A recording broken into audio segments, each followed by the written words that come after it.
चला तर मंडळी, आज आपल्याला बनवायचं आहे चिकन. मस्त अशी झणझणीत रेसिपी आहे. घरगुती मसाल्यापासून आपण बनवणार आहोत. अर्धा किलो चिकन आणलेलं आहे. चिकन मस्त धुवून वगैरे घेतलेलं आहे. 1-2 पाण्याने छान धुवून घ्यायचं. लेग पीस तसाच ठेवलेला आहे मी.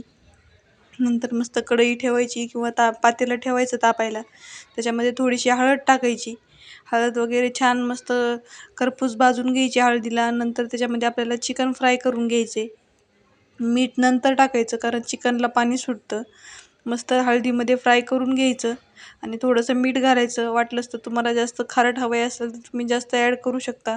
मस्त फ्राय करून घ्यायचं आणि नंतर मग त्याच्यामध्ये मीठ घालायचं. आधी तेलातच तळून घ्यायचं. मीठ ॲड केलेलं आहे मी 1 चमचा.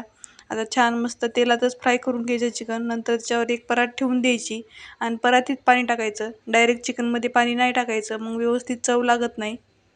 नंतर मग आपल्याला साहित्य बघायचं आहे. काय नाही, मी कांदे घेतलेले आहेत 3-4 कट करून. पातळ पातळ कट करून घेतलेले आहेत कांदे.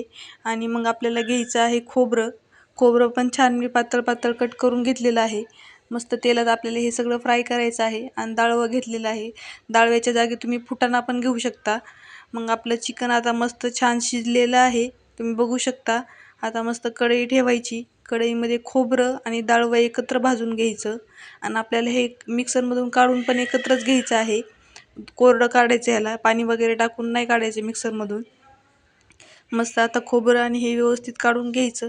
छान आता खोबरं भाजलेलं आहे. आता आपल्याला कांदा भाजून घ्यायचा आहे. कांदा बी मस्त थोडंसं तेल टाकायचं. कांदा बी छान असा लाल होईपर्यंत परतून घ्यायचा आणि मग जे आपण खोबरं आणि डाळवं घेतलेलं आहे ते पहिले मिक्सरमधून काढायचं. तोपर्यंत आपला कांदा रेडी होत आहे. आता नंतर आपल्याला लगेच कांदा पण काढून घ्यायचा आहे. कांदा छान लाल झालेला आहे. आता मी फोडणीची तयारी करणार आहे. त्याच्यामध्ये आपण खोबरं आणि डाळवं टाकून घ्यायचं. नंतर आपण कांदा जे काढलेला होता तो बी मिक्स करून घ्यायचा छान. आणि मसाला आपल्याला तेलात नाही टाकायचा आहे. मिक्सरच्याच भांड्यामध्ये मी व्यवस्थित मसाला घेतलेला आहे. कांदा मसाला घेतलेला आहे 2 चमचे आणि मिरची पावडर घेतलेला आहे 1.5 चमचा. थोडंसं तिखट पाहिजे. चिकन म्हणल्यानं थोडंसं तिखटच खायला छान लागतं ते. मीठ घेतलेलं आहे 1 चमचा आणि व्यवस्थित त्याला छान पाणी वगैरे टाकून मिक्स करायचं. आणि 2 पॅकेट चिकन मसाला घेतलेला आहे. चिकन मसाला छान टाकला की मग भाजीला छान वास पण येतो आणि छान चव पण लागते. आणि दुसरे काही मसाले ॲड करायचे नाही आहेत. फक्त एक मसाला आहे, तो आपल्याला नंतर उकळी आल्याच्या नंतर ॲड करायचा आहे. आता ह्याच्यामध्ये मी पाणी टाकून घेणार आहे. पाणी टाकून घ्यायचं ह्याच्यामध्ये आणि ते छान मसाला आपल्याला जो मसाला आपला पातेल्यात आहे त्याच्यात मिक्स करून घ्यायचा. छान मस्तपैकी त्याला मिक्स करायचं आणि तेल सुटेपर्यंत परतून घ्यायचं. नंतर आपलं उकडलेलं जे चिकन आहे तुम्ही बघू शकता, छान तेलामध्ये फ्राय केले की छान कलर पण येतो आणि छान लागतं पण ते खायला. ते मिक्स करून घ्यायचं व्यवस्थित आणि तुम्हाला हवं आहे तेवढं पाणी, पातळ किंवा घट्ट जशी भाजी पाहिजे तसं तुम्ही ॲड करू शकता. मला पातळच करायची होती भाजी.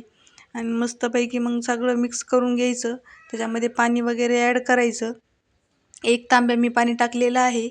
1 तांब्या मस्त पाणी टाकलं. त्याला छान आता उकळी आलेली आहे. तर मग त्याच्यामध्ये मी एक पॅकेट किंवा एक छोटा चमचा आपल्याला जो काळा मसाला असतो आपला घरगुती तो ॲड करून घ्यायचा आहे.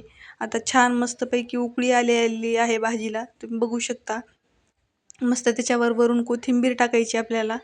कोथिंबीर वगैरे टाकायची आणि मग आपली भाजी रेडी आहे. एकदम साधी, सोपी आणि घरगुती मसाल्यांपासून आपण मस्त चिकनची भाजी बनवलेली आहे. कशी वाटली रेसिपी नक्की कमेंट करा. आवडली तर लाईक करा आणि आपल्या चॅनलला सपोर्ट करा. भेटूया पुढच्या रेसिपी ब्लॉगमध्ये. धन्यवाद.